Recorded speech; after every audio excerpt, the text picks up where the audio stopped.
spray a swatch, these cups are measured to exact measurements of what we want.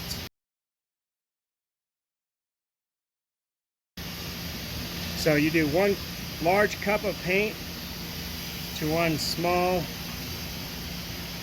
scoop of your catalyst.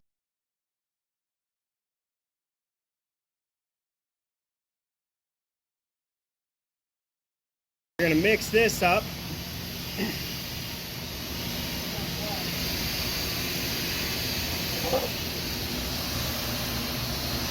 Take your swatch, you're going to tape it onto a board.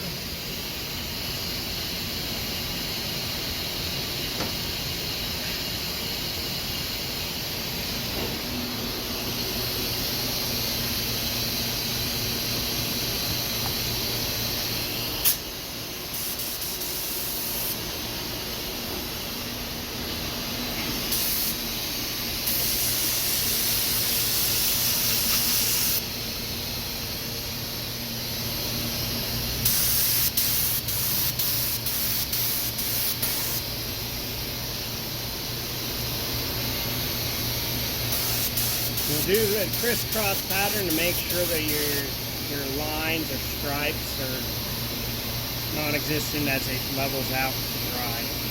You lay it one way, it creates stripes this direction, while the crisscross gets rid of those stripes from either direction when it blends out.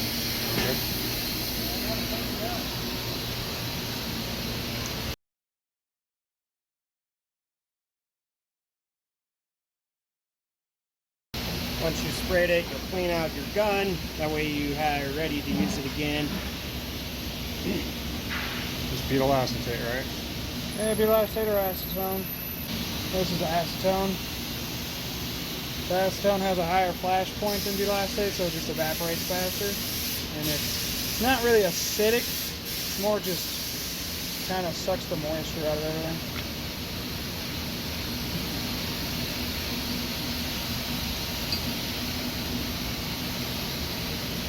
So you just do it till it's coming out clear, and you can't. Well, you come out clear, also and then using you the gotta brush. check your tip to make sure there's no like leftover paint.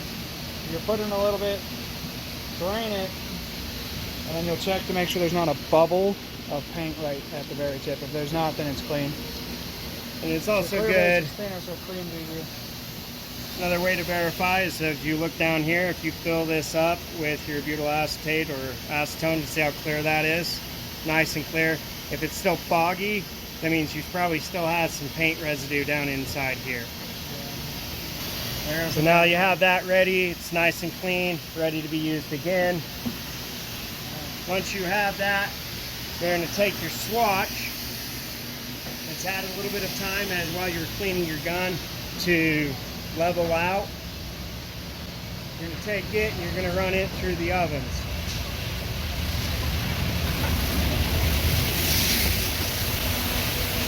You'll find a spot that you can fit it on. You want to just put it in the front of the ovens. You don't want to get sprayed by the paint or anything like that. So we'll just start it right in this process. It will go through this oven. It takes about 15 minutes to go through the whole process of changing trays to where it kicks out. That will dry it to where it's nice and hard, cured the paint.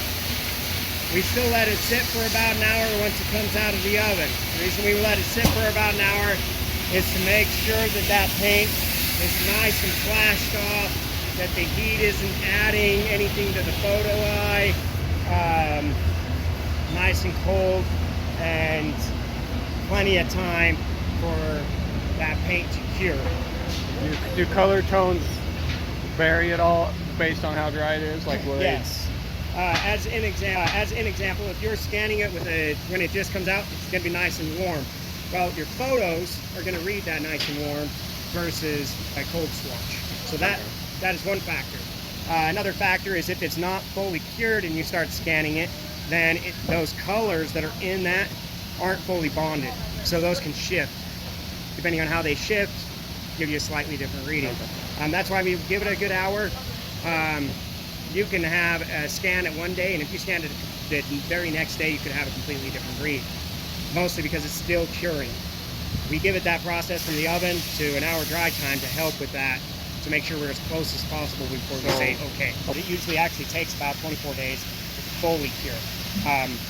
So that is why you want to make sure we're doing just as close to the process as we can. Yeah, with the time. With the time limit, with not taking 24 days.